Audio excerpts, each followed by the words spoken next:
Hello, my beautiful people. Good morning, good afternoon, good evening, depending on where you for the watch this my video. My people, as soon as know for this our channel, say we they bring gists, aproko, anything with no concern gist. Now with the land for this our channel. That's why you see, say this channel with the column aproko saga TV. Anyway, if you don't see that channel, news and gist what they do for dear.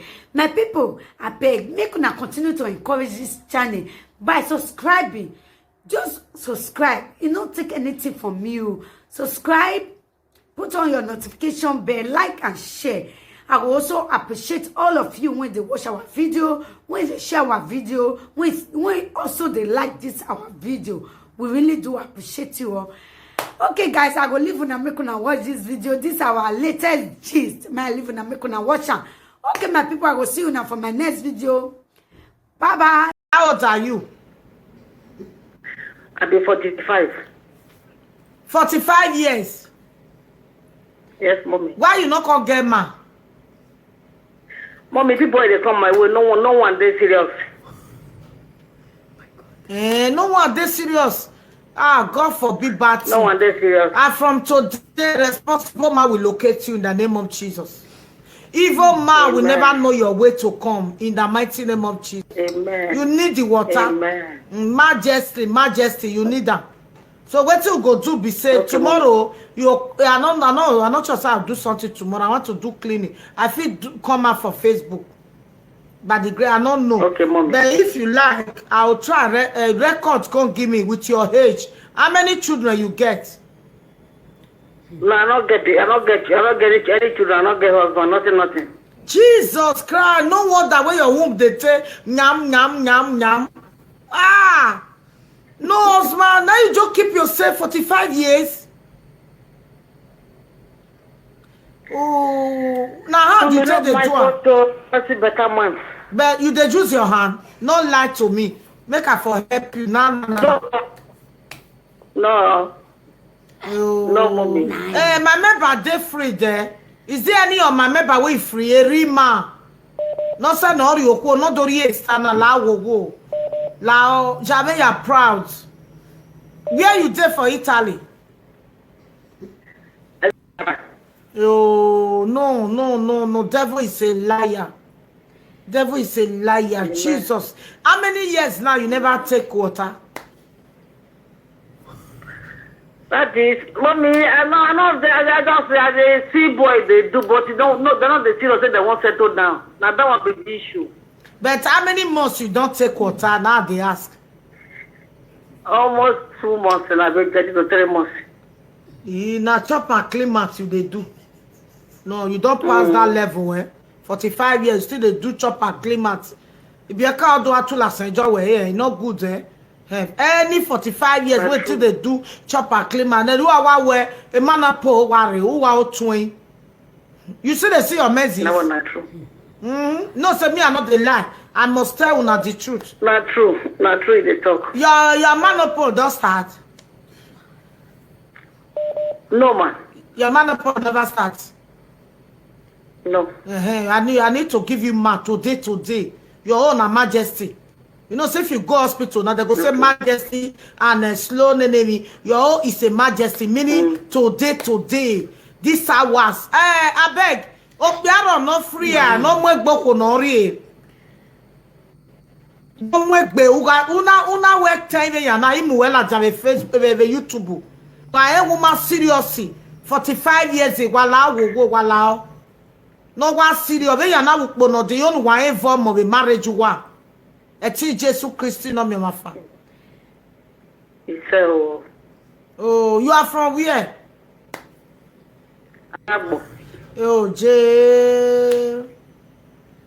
Oh, that say if I see person wey dey 45, 44 wey never born, the thing they pay me. Cause I know what you they pass through. Your pillow go down wet. No, not true. Oh, your pillow go down wet. How do you still they get one bottle of whiskey for house? Put her for video call. Make her see. Not the drink. Not drink, oh yeah. Ma? You not drink. No, I know the drink. But you know they also again. No. Abi, you carry this kokobiri we call now. You carry.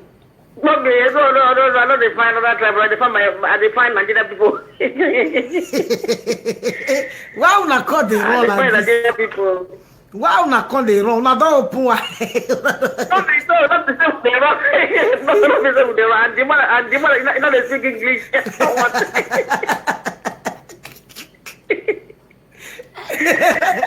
Like they speak English, people speak good. La overall no more. Wala wo. Wala brother. Wait, your number. You need to do Christmas and New Year with your husband. Now what I wish you be that. You put up for video call, make I see you. Okay, mommy. Oh, Baba God, hear my prayer. Okay. You fine. Well, you don't resemble Hausa. You resemble Hausa girl. You be Hausa, baby. Tell me truth. Your mama na Hausa. I love you, Hausa. But you don't look like Hausa girl. I love you, Hausa. You fine. Ah, Jesus. Why man not they chop this one now? Why?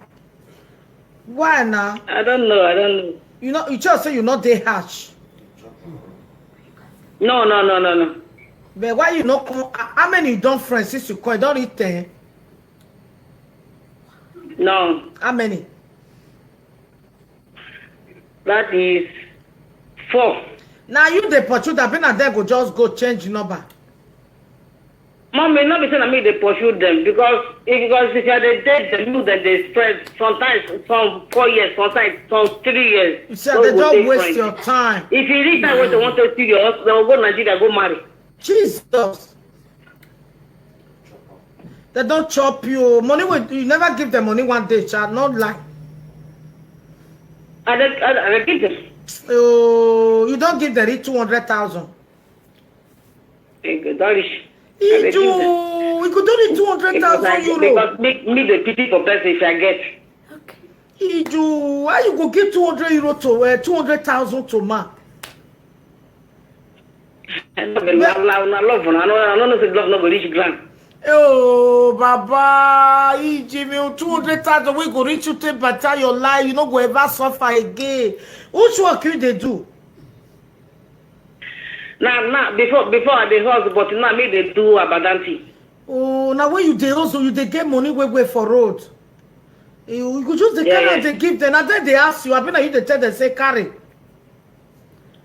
Then they ask because me get pity mind. If they ask, I'll pitch, I'll give. Like how much if they want ask you? Like I want make people learn from your story. Now me go give you my you say go come give testimony. Like how much that they ask you? Sometimes you go ask of 3. Sometimes if I keep, the person go pass my bag, he go take him. If I draw, I go say go pay back, he not go pay. I go still forget. 3,000, you go just give her cash. I got. I'm not going to do that one again. Oh, you see life? 200,000 euro. You know how much it be? It big for Nigeria. Oh. I know. Eh? Now make your womb come they pay you. The thing too plenty. Because that 200,000 na your body you take work on. You see, huh? But when you they do the work, you not do juju to get customer. No. No. If you spend money, give man. They're not the married person. They're not the married person. That one, they exist more than 30 years. Since 30 years now. Any man where they friend you, ask you money, not they marry you. He go take you like a fool. He go say you not wise. They're not the married woman where not wise. Now he kill many people today for you.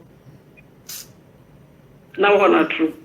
Because I don't see many. Those boys now your country boys. I've been at my people. Na Bini boys. Now the one where they put trousers for Nyash.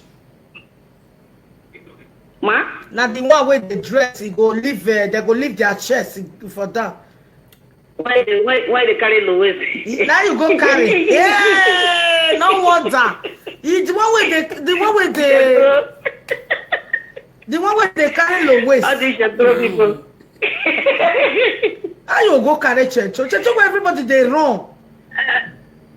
Mommy, you know they just not go know now. If you don't come, they'll come with his with mask. Eh? They chop your enemy, eh? No problem, make they carry go. Thank God say you there alive. I don't say that one again. I don't come up for that side. You there alive. Now what's important, okay? I know give you more today because I know some all those Europe men they go say the day we go ask you €5 you go cost we're almost 200,000 Okpia. So they are catable. You know what I mean? Catable of saying that if you tell them your story, you tell them your past, they'll come and take and laugh you. Many of them they don't get important brain. You know, a woman will tell you a story. You know, say you're not supposed to take and laugh if quarrel day. So many of our men, that's what they be. The court say, when my even if me don't make a vote, I will say if I go to Nigeria, I'll settle down. Before my girlfriend come give me your number, come give me your Facebook account yesterday. Oh, you been want to go Nigeria? Okay, you been new member. Now yesterday I enter. Oh, see how God is doing something. Wow. Now one of my girlfriends that I go in house yesterday, he they wash you. Let me go down and say for Facebook because me know they wash you. So he can't carry my phone, he can't download your this thing, your everything put. It's because they wash you, say the way they follow you. The thing just touch me. So you be want to pack, you go Nigeria. Or you be want to go carry man? I want to go Nigeria. Boys, I make the register because I won't go this and my passport never come out. That make me rest. I'll give you ma. Yeah? Not power. I'll give you better one. We'll go settle down with you. 3 of us go do a video call. I go settle down do one for you, yeah? Don't worry. I'll give you. Tomorrow, I go settle down find better one for you. Which one you want? The one where it's short, I'll be the one where it's tall. Mommy, so far it top past me. And if I give you man, not tell the man say you don't first spend money, give man. Yeah? Not tell them. Just tell them say you they look for the best. Yeah? Now make you never marry. Not tell them say get sense. So if you tell them they'll call it take that they look you. They don't know say it's part of life. It's a life. It's now what the person they see, if person they go, you know. No worry. Not tell them and no open mouth to say Benin boy don't chop your money or not talk more. Okay, mommy. I'll give you better person. Tomorrow they will call me. I'll give you. I know the kind man when I'll give you. Man will be say he talks more, he get body black. Now he go fit you. Yeah, you respect him. Then I will come see. God bless you. Thank you, ma. God bless you. Bye bye. One love. Okay. Agbọ̀dé bá ṣe sọ́mà ìpèsè àrí ọmọ ìyẹn tó ọmọ tètè wá mi ọmọ ní wá mú ẹ nana I love the do àmúnú tó tiẹ̀ ẹ̀kọ́ yẹn wá mi balọ̀ wọ́n €200,000 okay so gbéra some people ò rí 300,000. Hello mọ́mí lórí àtọ́. Ìṣe ṣàtìwẹ́ mọ́mí. Ó ṣàtìwẹ́. Bọ́ mọ́mí. Yóò mọ́mí. Omi láwo owó ìmọ̀ ẹ̀wọ̀n bọ́ àwọn ẹ̀wà lọ́wọ́ rẹ̀ kúmẹ̀ lérú jọ nínú ẹ̀. Ìsàlọ́gbà mi wà ní ìjọ sànà tí ó yẹ kéré bá wọn. Ó ga wọn amẹ́nà kébíkébí lẹ́ni mànà rọ̀wọ̀ wé gbóga yọ ikú àwẹ̀ ní Jésù Kristi náà tó mi má fà. Ó ga wọn amẹ́nà tẹ́nìkà ó ga bọ́sẹ̀ sínú ẹ̀. Ìṣẹ̀kọ́ remembrance. Come on, me, what's it? Una agbegbe aga. Forget to do we mana amigo. We ma go rigbe aga. We ma go rigbe aga. Even sort of 2 days or me 1,000. Sort of 3 days or me 3,000. Depend. Eboke we do a support. Where you must say, oh, I me face when you outside Gmamia. Ni Gmamia na tani ri o wanje. Very fine lady. Oma we koko say Jini no why you French. I just make my soul leave a message. Hello, God bless you. Yo, why what to know? Hello, mommy, I talk me. He said, Jesus. Mommy like mommy really I think boy boa kolikona we na liwe me latin. So na we mommy really we say mommy on season eh. Ew. Egi la latin. Osawese o glory be to God. Ise o. Osawese go go no e. We ni kun wese. Yo wese but they call one pen ro. Awful. Won wo je mi ame yawe mi po. Mani be sort and water ministry ma je mi ame yawe mi po. Okoba koma ne ko enwa no gi me ki judge no gi me ko no nwa no gi mo ro no nwa wo je mi ame yawe mi po. Ko. Amen. Ise wese. Eugene.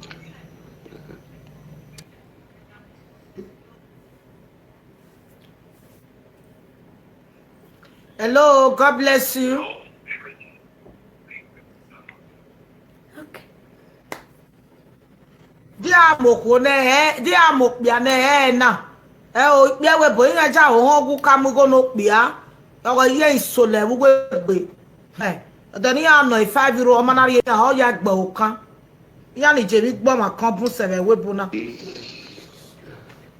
Mommy, you are talk by. He said, ça va mon chéri? Mommy, you are una we me different now. Una do some bo, you know, call you a bit total. Allo, il est pas ouais noir.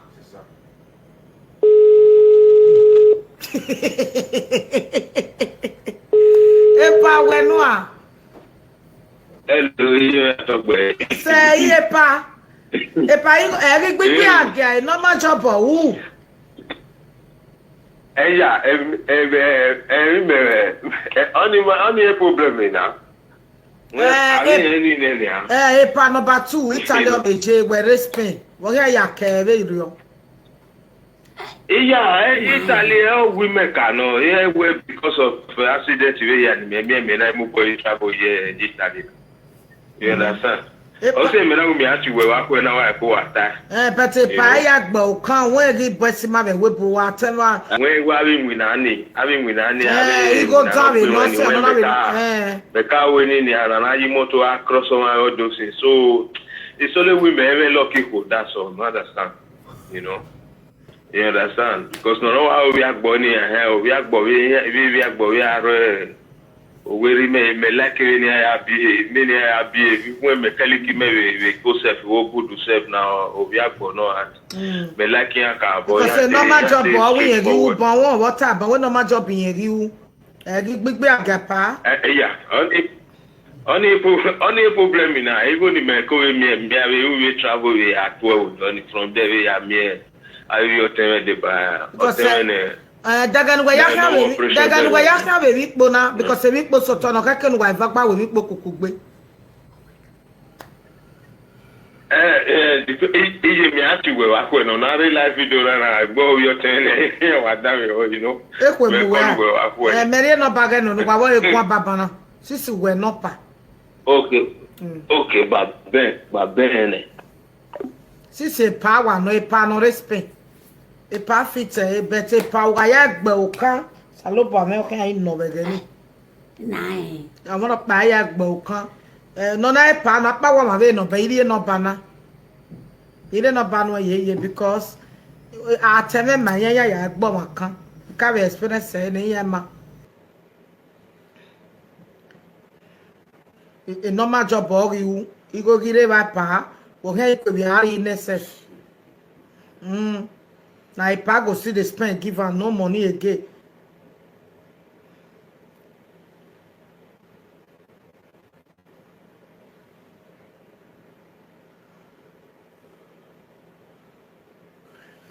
Hello. I'm going to talk about it. He said I'm outside somewhere. What are laughing? Hey, you are in life. It is YouTube. Oh, Call my aqua. Aqua. One call. Okay. Yeah.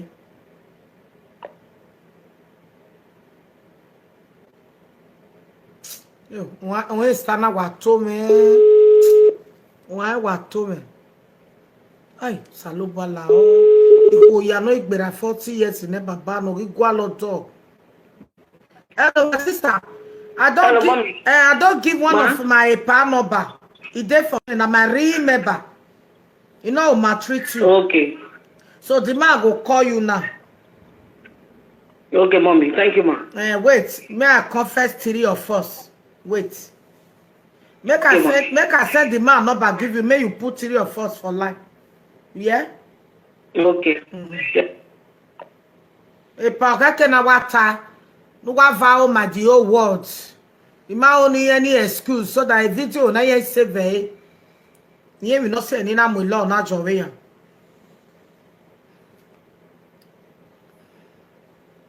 God again, now no matter no wa me. Ah no. Ona vie na egbegi wo. Oma igwe oma ike ti okpo giver. Eke no mo gogo. Ah, one with 200,000 one ukbia. Iji emu eni ya wo pa o. Ori eni ya 3,000, 2,000. Hello.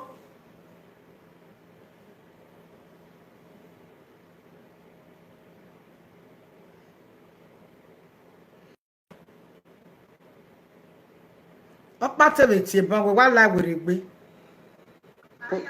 O satiwe o mommy. Kada. Call mommy.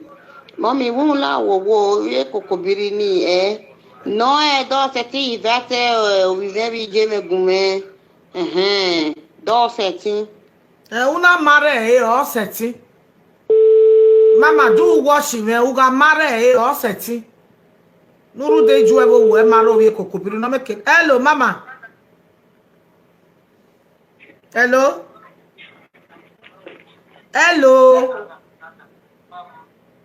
Hello, mommy, Osatiwe. Osatiwe no ogwe budo. Lo Hello, Fatima. Iwe uga mare ne no ye kokobiri no 50 years. O mo were o be muju were o meti. Una mare ni de no banwe. Okay. Uno yes weje yi. Mama, you know yes weje.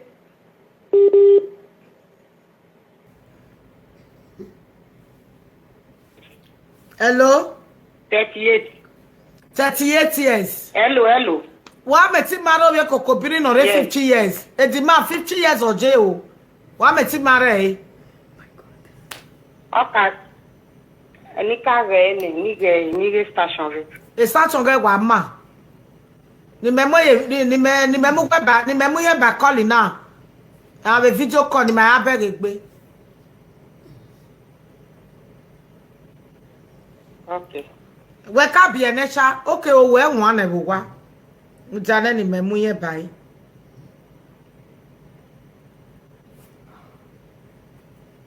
Ne no we kokobiri we wo yi.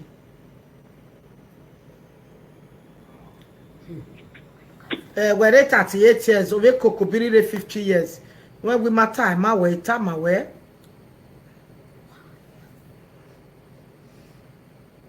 Hello. We can be jua, we be mali wa yi on na. Yeah, me no like no wa momo na no ma bia no ma egbe. Mom, I know. Me ozo. Ni dene. No. They know why with marriage. Oh, yeah, we calopi by Africa. No, well, do you make a movie Malidio or Dalek be West one? They're from Mali go. Of course, now. Yeah, why the ticket? Metier energy private number metier. Okay. Allô? Ouais, bonsoir, Diallo. Oui. Voilà, je suis avec une femme de Nigeria. Oui. Il voulait marier avec toi. Elle est 38 ans. Vous pouvez parler avec elle. Ok. Dis allô. Ma sister, Oui, bonsoir. Bonsoir. Bonsoir. Bonsoir, ça va? Oui, bonsoir. Vous allez bien? Oui, ça va. Oui, ça. Tu as quel âge? Moi, j'ai 50 ans. Tu as 50 ans. Tu n'as pas les enfants? Hein? Non, j'ai pas d'enfant. Ah. Tu n'es pas marié? Non, j'étais marié, mais je suis divorcé. Nice. Il n'est pas marié de le pays, toi? La Mali? Ouais, j'étais marié avec une Malienne, mais on a divorcé. Ah bon? En Mali? Parce qu'il y en a, je connais le Mali comme ça, il est marié pour les pays, les 2 femmes, après il dit qu'il n'est pas marié, hein. Il y en a beaucoup dit, il y en a beaucoup menti, hein. Tu mens? Non. Dis la vérité, s'il vous plaît. Non, non, je mens pas. Non, je mens pas. Ah bon? Toi, tu étais marié déjà? Non, non, non, jamais marié. Tu as des enfants?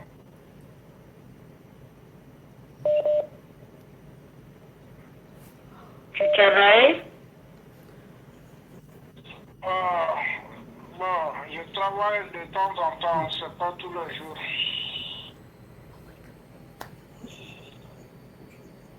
Pourquoi et pas tous les jours? Pourquoi?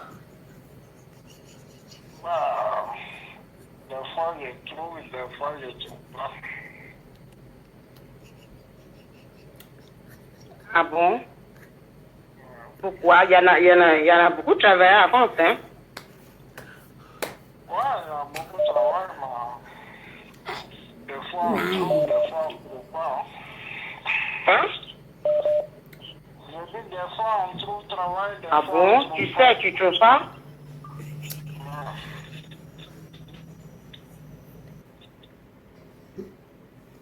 Tu sais, tu trouves pas? C'est pas en France, non. En France, il y en a travail. Non, Tu es fatigué, fatigué, non? Tu es malade? Hein?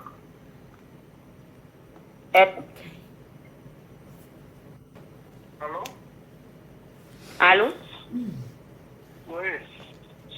Ah, il a dit oui, il a dit tu es malade, c'est ça, tu travailles pas comme ça? Désolé, hein. Je comprends pas, tu dis quoi? Il a dit tu es malade, c'est ça, tu travailles pas comme ça, oh, pourquoi? Non, je suis pas Parce que tu peux ça, c'est pas. Forgetting winner. No, we are married, yeah. Yes or no, why if make now continue journey what? Friend first. Waka friend in after friend the marriage. We are met lele a 50 years, we're 38 years. Yeah, c'est important. Ni gestation, ni no die. When I saw you go with it, and I saw you say. Do a lele ma. We are met lele. Waje Mali.